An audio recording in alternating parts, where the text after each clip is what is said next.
എനിക്കിഷ്ടപ്പെട്ടൊരു പുസ്തകത്തിൽ ഞാൻ ഒരിക്കൽ വായിച്ചത് ഞാൻ ഓർക്കുകയാണ്. ഇന്ത്യ പെന്തക്കോസ്ത് ദൈവസഭയുടെ പ്രാരംഭ നേതാക്കളിൽ ഏറ്റവും പ്രധാനി എന്ന് നമ്മൾ വിളിക്കുന്ന പാസ്റ്റർ കെ എബ്രഹാമിന്റെ അനുഗ്രഹിക്കപ്പെട്ടൊരു ജീവചരിത്ര ഗ്രന്ഥമുണ്ട്. നിങ്ങളത് വായിച്ചിട്ടില്ലെങ്കിൽ വായിക്കണം. യേശുക്രിസ്തുവിന്റെ എളിയദാസൻ അഥവാ പാസ്റ്റർ കെ എബ്രഹാം എന്ന് പറഞ്ഞൊരു പുസ്തകം. അത് വായിക്കുമ്പോഴൊക്കെ കണ്ണുനീരണിയാതെ എനിക്കത് വായിച്ചു തീർക്കാൻ കഴിഞ്ഞിട്ടില്ല. താൻ ചെറുപ്പത്തിലായിരുന്നപ്പോൾ അന്ന് അദ്ദേഹത്തെ വീട്ടുകാർ വിളിക്കുന്നത് കൊച്ചുണ്ണുണ്ണി എന്നാ. ഉണ്ണുണ്ണി. തൻ്റെ പിതാവും ജ്യേഷ്ഠന്മാരും ഒക്കെ കൃഷിക്കാരാ.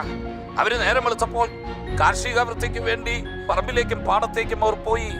ഏറ്റവും ഇളയതെന്നുള്ള നിലയിൽ കൊച്ചുണ്ണുണ്ണിയും അമ്മയും മാത്രമേ വീട്ടിലുള്ളൂ. അമ്മ തളത്തിൽ ഇറങ്ങി വന്ന് ഭർത്താവും കുഞ്ഞുങ്ങളും കയറി വരുമ്പോഴത്തേക്ക് അവർക്ക് ഭക്ഷണം കൊടുക്കേണ്ടതിന് കറിക്കരിഞ്ഞുകൊണ്ടിരിക്കുക. മൂർച്ചയുള്ളൊരു കത്തി കൊണ്ട് പച്ചക്കറികൾ അരിഞ്ഞുകൊണ്ട് തളത്തിലിരിക്കുന്ന സമയത്ത് ആ കാലഘട്ടങ്ങളിൽ കേരളീയരായ എല്ലാവരും മിക്കവാറും വെറ്റില മുറുക്കും.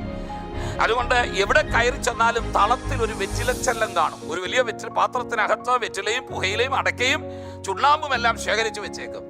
ഈ കൊച്ചുണ്ണുണ്ണി അതിനകത്ത് ചെന്നൊരു വെറ്റിലയെടുത്ത് ചുണ്ണാമ്പ് തേക്കാൻ തുടങ്ങി. ഇത് കണ്ടപ്പോ അമ്മ വഴക്ക് പറഞ്ഞു.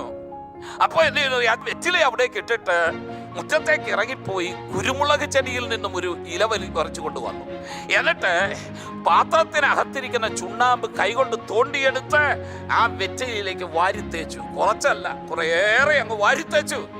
അപ്പോൾ അമ്മ വഴക്ക് പറഞ്ഞുകൊണ്ടിരുന്നു, മോനെ അരുത്, നിന്റെ കണ്ണിപ്പോകുമത്. നമുക്കറിയാം, ചുണ്ണാമ്പ് കണ്ണിപ്പോയാൽ നീറി കണ്ണു പൊട്ടിപ്പോകും. അതിന് അമ്മ വഴക്ക് പറഞ്ഞു, എടാ പെട്ടുപോ. 2-3 പ്രാവശ്യം പറഞ്ഞിട്ട് ഉണ്ണുണ്ണി കേട്ടില്ല. ഉണ്ണുണ്ണി ആവേശത്തോടെ ഈ കുരുമുളക് ചെടിയുടെ ഇലയിൽ ചുണ്ണാമ്പ് വാരിത്തേച്ചോണ്ടിരിക്കുകയായിരുന്നു. അവസാനം അമ്മ ഒന്ന് അടിക്കാൻ വേണ്ടി ചാടി എഴുന്നേറ്റു. എന്നോടല്ലേ പറഞ്ഞത് ഇട്ടിട്ട് പോകാനെന്ന് പറഞ്ഞപ്പോൾ കൊച്ചു ഉണ്ണുണ്ണി വന്ന ദേഷ്യത്തിൽ ആ 100 തിങ്ങിയ ഇല ശക്തിയോടെ വലിച്ചെറിഞ്ഞു. അത് തൊട്ടടുത്ത് ചെന്ന ഭിത്തിയിൽ ഇടിച്ചിട്ട് ആ ചുണ്ണാമ്പ് മുഴുവൻ കണ്ണിലേക്ക് വന്നങ്ങ് പരന്നു.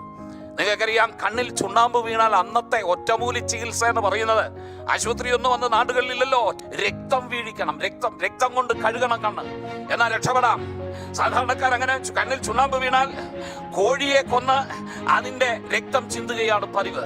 എന്നാൽ അതിനുള്ള സമയം ഇല്ലാത്തത് കൊണ്ട് ആ മാതാവ് എന്ത് ചെയ്തെന്നറിയാമോ? അങ്ങനെ വന്നാൽ കോഴിയെ പിടിച്ച് അതിന്റെ രക്തം ചിന്തിക്കഴിയുമ്പോൾ കുഞ്ഞിന്റെ കണ്ണുടഞ്ഞു പോയേക്കാമെന്ന് വിചാരിച്ചുകൊണ്ട് അമ്മ എന്ത് ചെയ്യുന്നറിയാമോ? നിലത്തേക്ക് കരം വെച്ചിട്ട് മൂർച്ചയുള്ള കത്തി കൊണ്ട് കൈവെട്ടി മുറിച്ചിട്ട് ആ രക്തം ആ കുഞ്ഞിന്റെ കണ്ണിലേക്ക് ഒഴിച്ചു. അദ്ദേഹം ആ പുസ്തകത്തിൽ പറഞ്ഞിട്ടുണ്ട്, അമ്മ മരണമടയുന്നത് വരെ കയ്യിലെ ആ മുറിപ്പാടുകൾ മാറിയിട്ടില്ല. അത് കാണുമ്പോഴെല്ലാം എൻ്റെ അമ്മയുടെ സ്നേഹം ഞാൻ ഓർക്കും. കുഞ്ഞെ, ഒരമ്മയുടെ സ്നേഹം ഇതാണെന്ന്. ഒരമ്മ തന്റെ കുഞ്ഞിനെ മറക്കുമോ? മറന്നാലും ഞാൻ നിന്നെ മറക്കയില്ല എന്ന് പറഞ്ഞിട്ട് പറയുക, ഞാൻ നിന്നെ എൻ്റെ ഉള്ളം കയ്യിൽ വരച്ചിരിക്കുന്നു. നിന്നെ ഓർത്ത് സ്വർഗത്തിലെ തന്റെ പൊന്നോമന കുമാരനെ ഈ ഭൂമിയിലേക്ക് അവൻ അയച്ചു. അവനെ മരണത്തിനേൽപ്പിച്ചെങ്കിൽ അതിനേക്കാൾ വലിയ സ്നേഹം എവിടെ ഉള്ളത്?